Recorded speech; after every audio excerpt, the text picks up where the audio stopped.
Our agenda is creating a non-oil export-driven economy, and my guest with me right now. Let me start by introducing to my immediate left, OLUFEMI Boyede, who is the President and Chief Executive Officer of KOINONIA Global Services Incorporated. Welcome again to the program.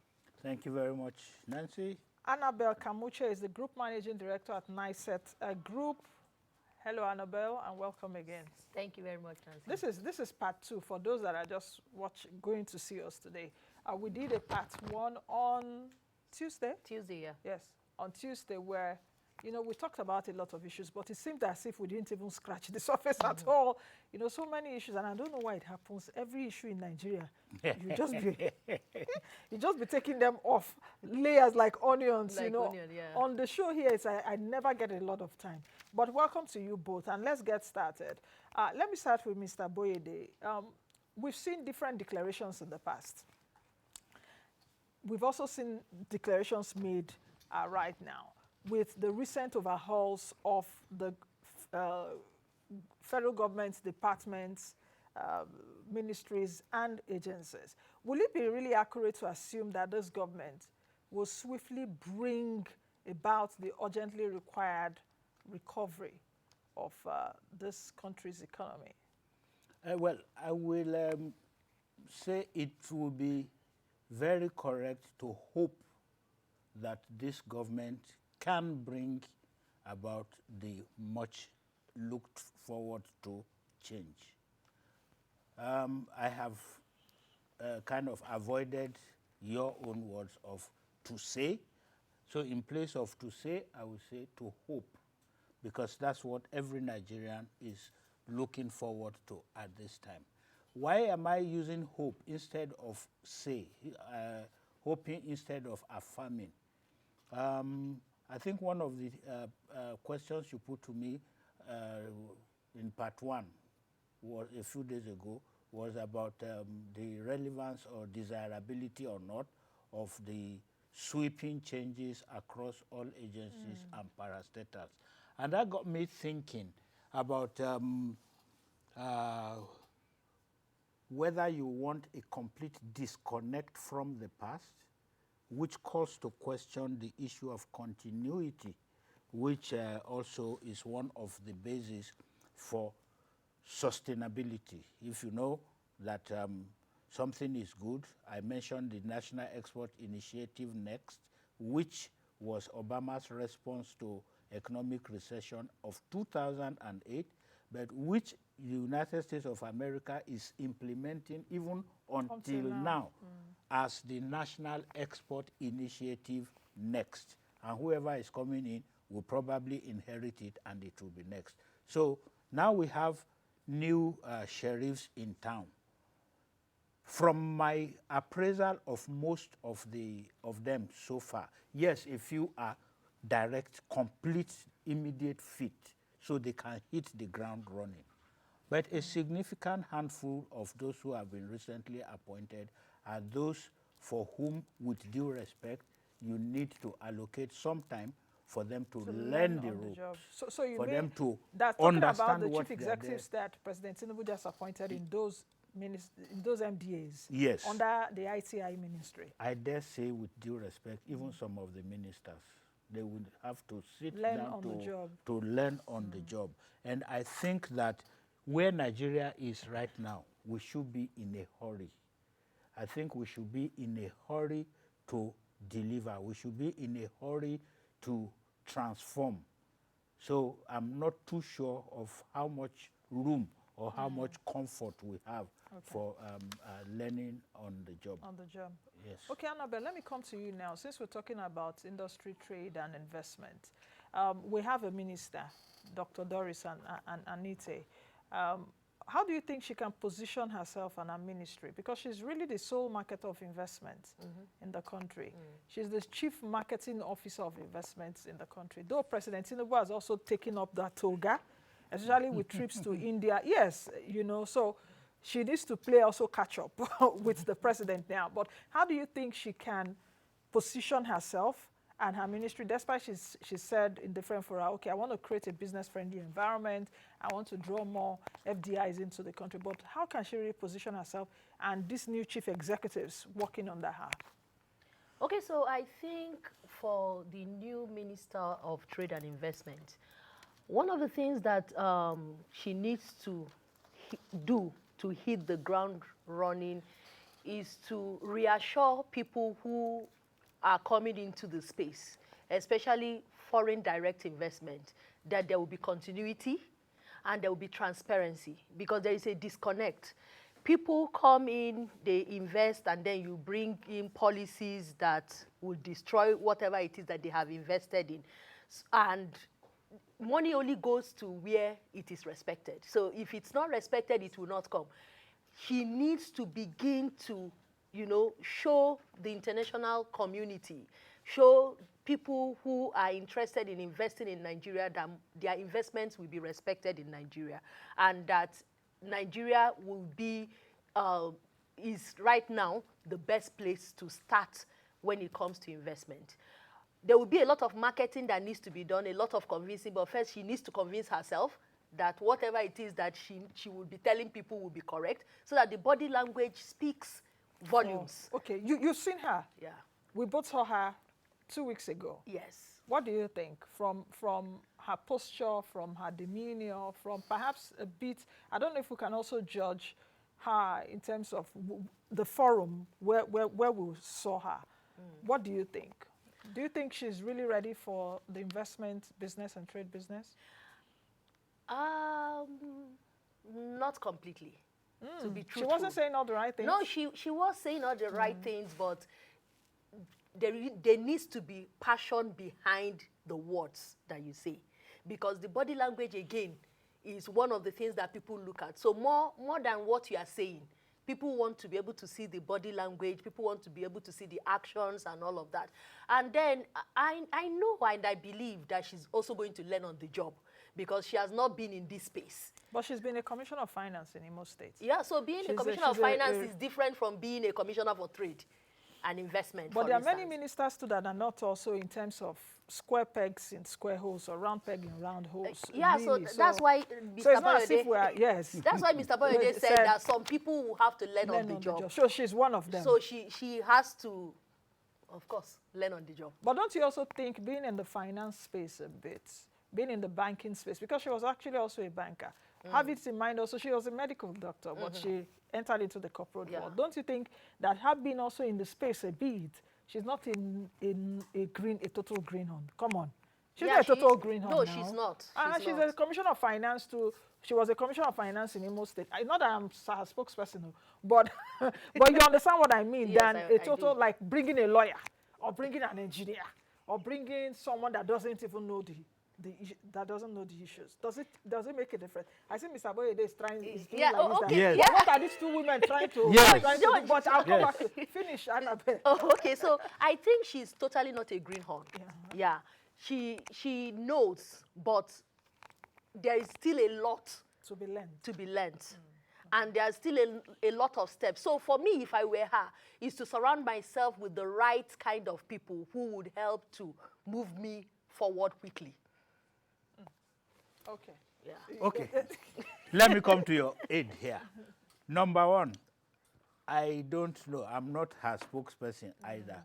But I wouldn't want to spend the only 35 minutes they are allocated to us here periscoping or dissecting Doris Anite. It's not about whether she's fit for the job or not. We're setting an agenda for her. We are going to set an agenda. Let's look at setting that agenda. So let me go back to the question about what she needs to be doing. And let me not look at what she's not doing. So let's assume that she's been saying that, but go ahead. Let me look at 2 months in the saddle. Yeah, about that. I need to have been hearing 3-point, 4-point, 5-point agenda, just like I said last time. Non-oil export is going to be my priority. And for that, what Annabel has said comes to play. Put together a crack team that gives you a roadmap on what to do in 4 years to move non-oil export forward.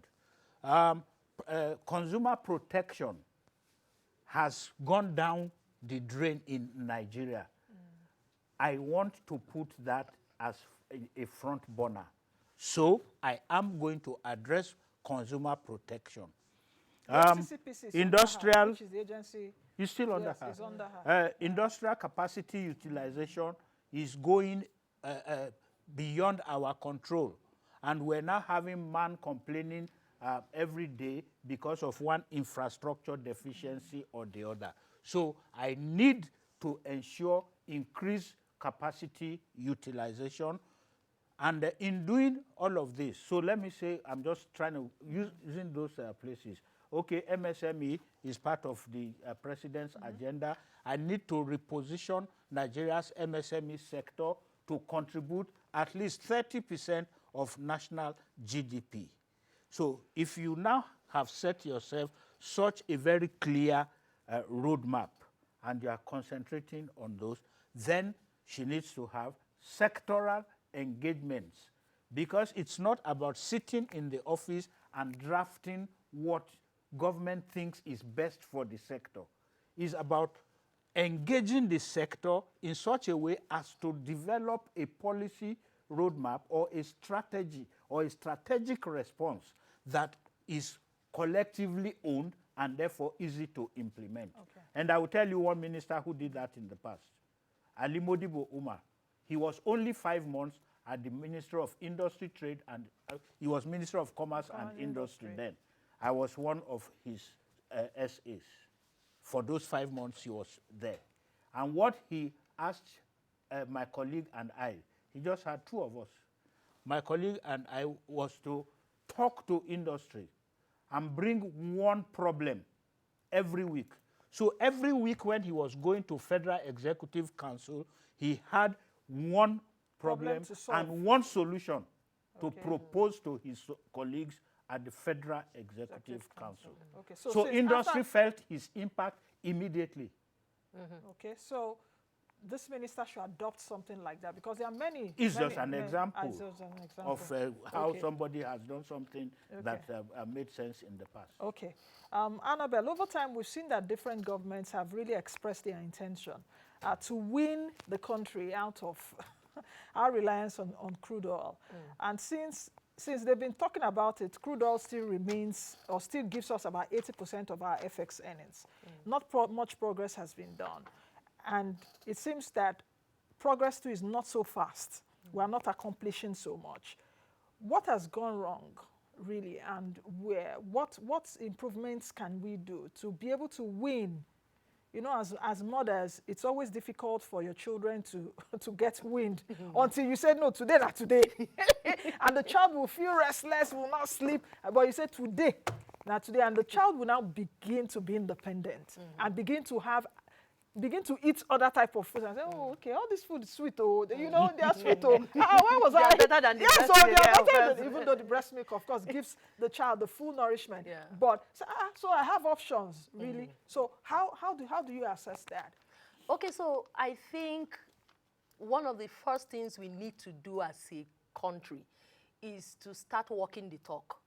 There has been a lot of talk about non-oil export, increasing the GDP through non-oil export. We now have to begin to work and begin to set strategies that we would use to accomplish this long talk and stop politicizing it. So people come in, they begin to talk about, oh, we want to do this and that in non-oil export or in the non-oil sector without a strategy on how to accomplish it. So first, it has to be strategy. Second, it has to be a roadmap. And then we have to now start to put infrastructures in place. If we don't have these infrastructures in place, how do you want to accomplish these things? Okay, Annabel, give me like 2 things or anything that comes to your mind that you think can help the economy, can get us wind from this being all driven. I don't know if you understand what I'm saying. Yes. As an expert in in this sector, can you just itemize some things that we need to do quickly? They could be short, they could be mid. In fact, short to mid, because long, we've been on long for a very long time. Yeah, what are the things that you see that we can do quickly? Okay, so I would take it from two sectors, Okay. the agricultural sector and the mining sector. Okay.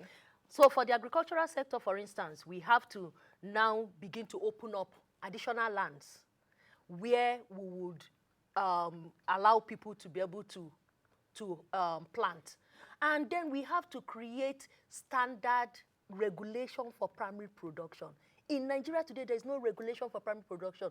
Standard Organization of Nigeria has created standards for different value chains. Yes. But it's not compulsory for people to implement that standard. So until we have regulation like Ghana has the Ghana Gap, where people are mandated, people But we have within. SUNCAP. No, so SUNCAP is for processing. Okay. Yeah, so people at the primary level must have a regulation that insists on what they need to do. That way, we can curb the issue of rejection. Because if you don't have this regulation, by the time you aggregate products, you will just aggregate rubbish. That's number one. And then secondly, we now have to begin to think about how do we create electricity. It's very paramount because we want to be able to stop the export of raw materials and start the encouraging people doing processing. For instance, semi-processed product and even processed product for export, because that is where the value is. Okay. That way you are getting additional income, you are creating employment, you are opening up the space for additional people to come in. Then for mining, we also have to now regularize the mining sector. And all these artisan miners, it can't work like this. We have to look at how do we ensure that the mining sector is regularized in a way that it becomes beneficial to the states where they have the sites, the people, and even the country in itself. Okay. As a follow-up to that, Mr. Boyede, what are the options? I don't know if you want to add to what she's talking about. What options are there? And what should we really stay clear of? Because we've done things, what are the things we need to avoid? Because they say if you are repeating the same mistake, that means you are really insane and you think you are going to get to a different destination. Okay. What I would do differently, for example, would be to immediately carve out a policy that makes Nigerian producers, manufacturers, MSMEs, beneficiaries of a new specialized market that is driven by government. What do I mean by that? I'll tell you. That. Now, we have technical assistance that Nigeria, forget that we are going to be getting assistance from Ukraine for grain. In fact, when I saw that, I was like, are you joking? When I said Ukraine that is in war is sending us grain. Don't worry. So keep that in one silo for the time being. What I mean is, for more than 30 years now, Nigeria has contributed technical assistance to co-developing nations under the Technical Aid Corps scheme. And then peacekeeping, police, army, military, they're all going. And I think that if you go to conduct an audit, I actually think there was a minister who was talking about that last week, Minister of Women Affairs, who says that they must tell us audit for the UN. Fine. So that's what I'm trying to bring up now is in line with that. If we are getting technical assistance from DFID, for example, I take it that 80% of that technical assistance that is being extended to Nigeria, I know because I've been a guinea pig used before, 80% is actually retained in the donating country. And then the 20% is sent here for implementation. Now, we have Nigerian women who on their own, through their efforts, have gone so versatile in food processing and packaging. What happens, for example, if we, as a policy, again, maybe this is for free advice to the Ministry of Industry, Trade and Investment, now have a technical assistance policy that says for every Nigerian soldier who is going out of Nigeria, either for peacekeeping or for whatever, or police or paramilitary, there is a food pack. And these people who are producing these food packs, for example, they are, they get their purchase order in foreign currency. So you are creating local export opportunities for How those long people. will the food But parks stay? so Because that they becomes also- a matter of detail. Okay. If it is a policy, whether processed so whatever Nigeria is It going has to to be be processed. spending, Yes. then we now decide. If it is military boots, for example, I know a company in Kano Yes, that that produces produces, military yes, boots yeah. for the army of Army. Guatemala. So all of those things, No, you but they're can also in localize talks. them. People, manufacturers are also in talks for our own military to be, their own boots to be produced here. I think the locally, Central yeah. Bank of Nigeria at the time, whether a year or 2 years ago, started talking about that under one. Yeah, you know, one that's scheme. domestic. And you are making me remember my former boss, Aganga.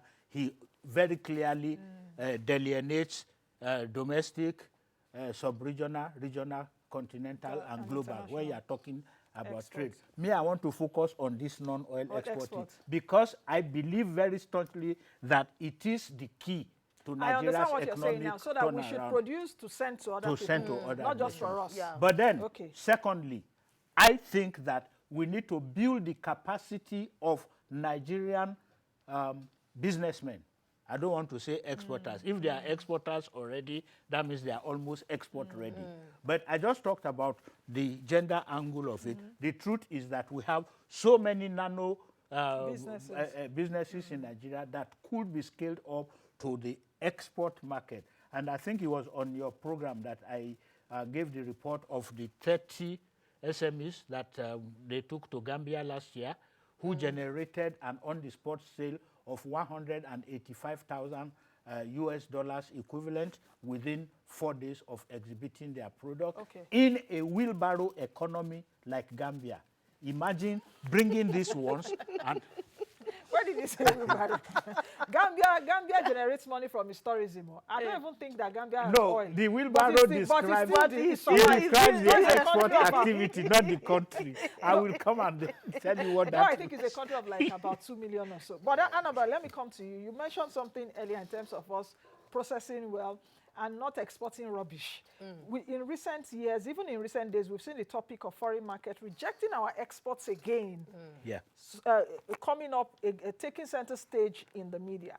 In what way do you recommend that this should be solved finally?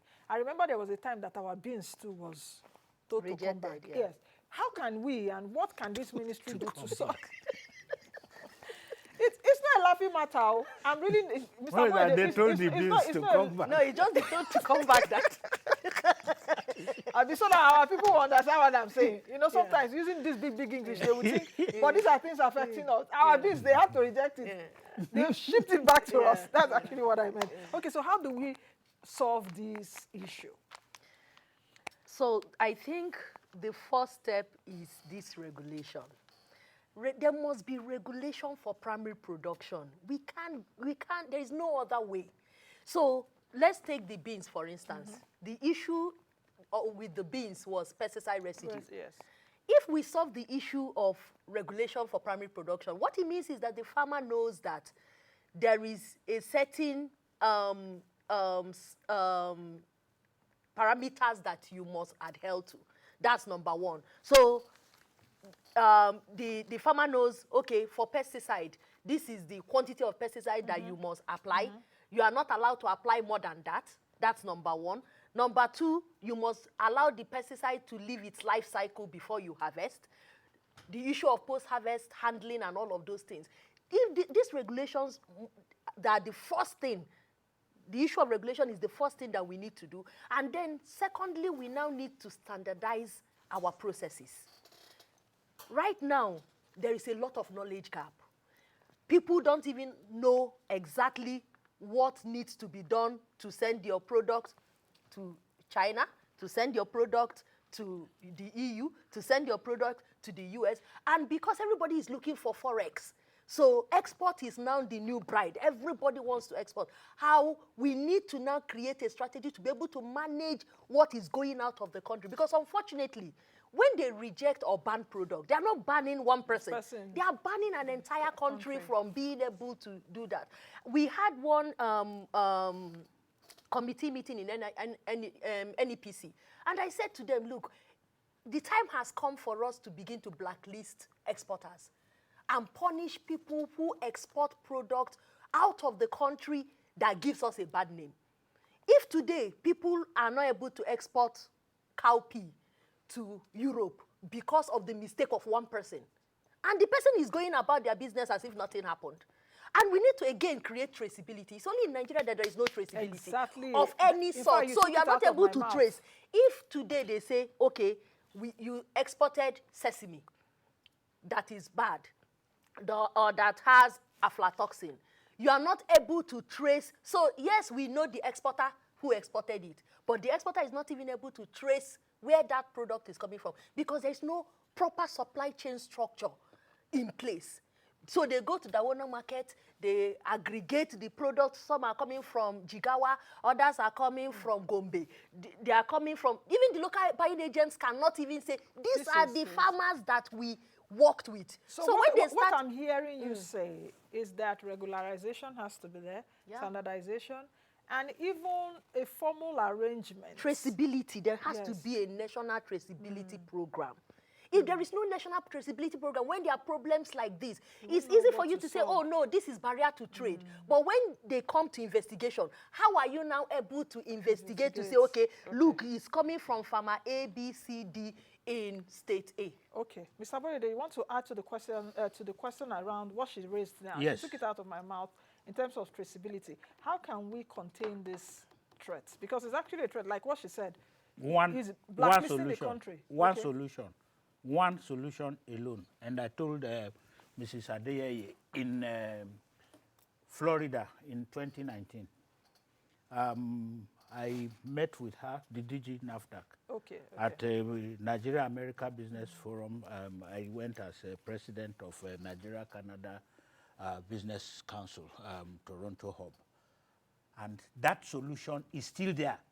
NAFDAC should not be expending energy to fight for relevance.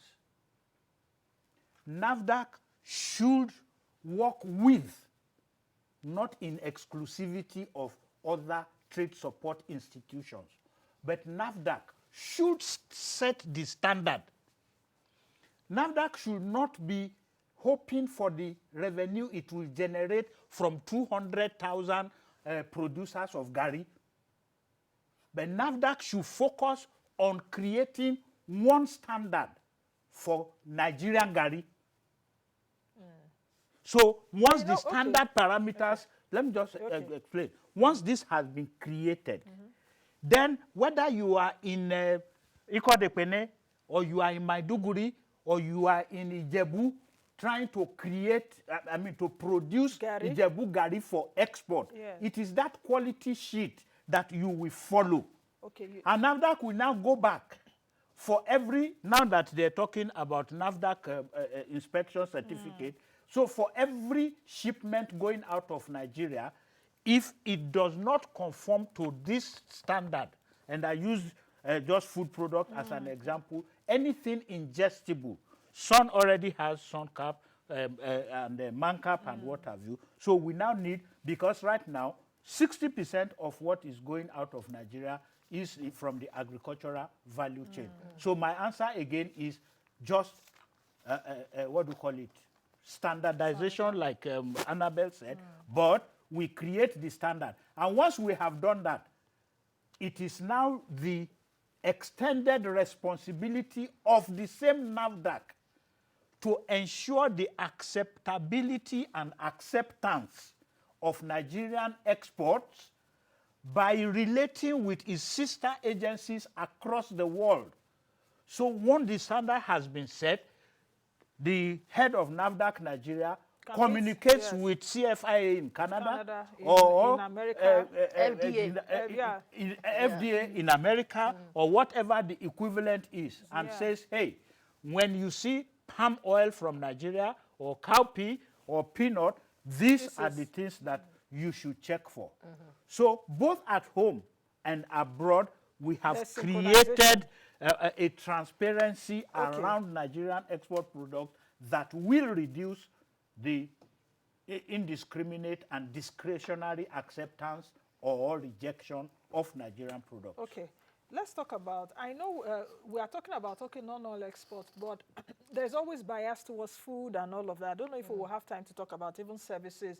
Even those in fashion are also crying that they are not being given so much attention, but I don't know if we can come to that. But I want us to also relate what I've asked to President Tinubu's renewed agenda. Do you think that this administration recognizes, in fact, genuinely recognizes and understands the vital role about what we are discussing right now to his renewed agenda? Because we are in a quagmire economically. We are looking for forex and all of that. Over to you, Annabel. I think I'm hoping, so let me borrow from what Mr. Femi has said. I'm hoping they understand the relevance of non-oil to the economy of Nigeria today. I'm hoping. And that hope will now, maybe after a year, we can revisit it again to see if the hope is actually hope or if, again, is long talk. And if we will now have to have a clearing call to say, look at this thing again and all of that. But we need to immediately begin to see the signs of their interest in non-oil. So these signs would include what kind of infrastructures are they putting in place? What kind of incentives are they putting in place? What kind of policies are they putting in place to ensure that the woman who has spent money, improving herself when it comes to garments would be able to export her product to the US, where a lot of people want to wear Ankara material, for instance. That the person who is in solid mineral, there is a policy now that protects their investment and all of that. All of these things needs to be put in place, yes. Now, very quickly also with you, Annabel. Sorry, let me still stick with Annabel, because we have 5 minutes or so to go. What sector, in your opinion, do you think that government should focus more on? In that sector is huge. What specifically do you want us to really focus on to promote non-oil exports? Okay, so it would be agriculture and mining. The reason being, agriculture, mining would give us additional forex. That's number one. And then number two, it will create employment. Agriculture will create this employment deficit that we are seeing today. And then even mining also would create that. And then services, yes, but... Services is because people are here making dollars. Yeah, services, yes. But maybe services, so it should be services, mining, and agriculture. Okay, Mr. Boyede, let me see if I can run through some of these other questions. Before you run through, there is something burning me. Okay, please. And that can be an immediate solution. I gave the example of President Olusegun Obasanjo calling the textile sector together and entering into a contract with them. Produce for me $4 billion, I think it was, $4 billion in export proceeds every year, and I guarantee you 40% export expansion grant until the end of my tenure. Yes, so I am hoping to respond to you. Yes. If this government actually believes in the viability of non-oil export as the immediate, not short-term solution to Nigeria's forex crisis, the president should not waste time. Next week, Monday, Tuesday, call an engagement forum with non-oil exporters and sign a pact with them. Targets. And then what it expects and what it will do in return. And I can tell the government for free what it can do. The previous administration is owing non-oil exporters EEG. Oh, they've not paid? So if the government But it was in the budget now. No, Nancy. If 300 and something billion last year, then 375 billion in 2022. I said no. Let the minister and the president sit down and sit down with the exporters next week and say, hey, your backlog of EEG will be paid at the end of this week. Where would they even get the money now? No, it is not the money. Okay. They have promissory notes. Yes. This thing is, what do you call it? Bonds. Disbursed through the promissory note. Once this is released, I guarantee you, government and everybody will thank me later. Because non-oil export is going to catapult. It will be a sign not only to the producers and exporters in Nigeria, but also to other interested investor from abroad. So who that can use answers here. my question around incentives, because I wanted to ask you around okay. incentives. Yeah, but can we just zero in, because we have just a few minutes? Can we just zero in some of the agencies under this ministry? And because some people don't even know until perhaps they get to see. This ministry, Industry, Trade and Investment, has, I think, 16 parastatals, 16 agencies under it. Please, Tafawa Balewa Square Management Board. In fact, somebody asked me, somebody asked me, what's that? Is there an agency like that? I'm not castigating, but perhaps they need to do a lot to let us know what they're doing. So, but for example, we have the CAC, of course, registering of a business, ITI, that's Industrial Training Fund, the Financial Reporting Council. The two agencies that I'm thinking they are overlapping is the NEPZA and the OGFZA, Oil and Gas Free Zone Authority and Nigeria Export Processing Zone Authority. I know that President Tinubu has appointed chief executive officers, but I see those two ministries, from my own analysis, you should come under one, please. But I don't know, that would take, what do you think, quickly, Mr. Boyede? Well, again, the emergence of OGFZA carved out from under NEPZA, as far as I know historically, was just a peace mediation agreement. It was at that time, I can't remember 2000 and what now, that there was a strong leadership at NEPZA, Shino Agboluaje, who actually probably Nigeria's best NEPZA manager so far.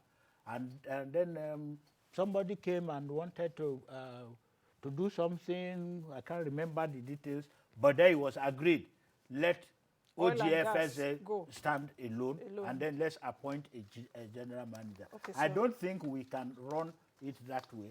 I think as a country, we will have a national, and then we'll now have the licensed. We've made a mistake already. We have workers there already. There's a budget going to them already every year. Anyway, that should be like a Orosaye report. But I don't want to. That's a different issue. That's a different issue for another day. Okay, how many minutes do we have? I think a bit, 1 minute. Annabel, what kind of jobs can this non-oil export create? And I mean, what kind of jobs? Are we talking quality jobs, job creation in that sector? Yeah. So it can create a lot of quality jobs. So starting from raising youths who will now become agronomists, who will become compliance officers, who will become extension service agents, because right now we have one extension agent to 1,000 farmers.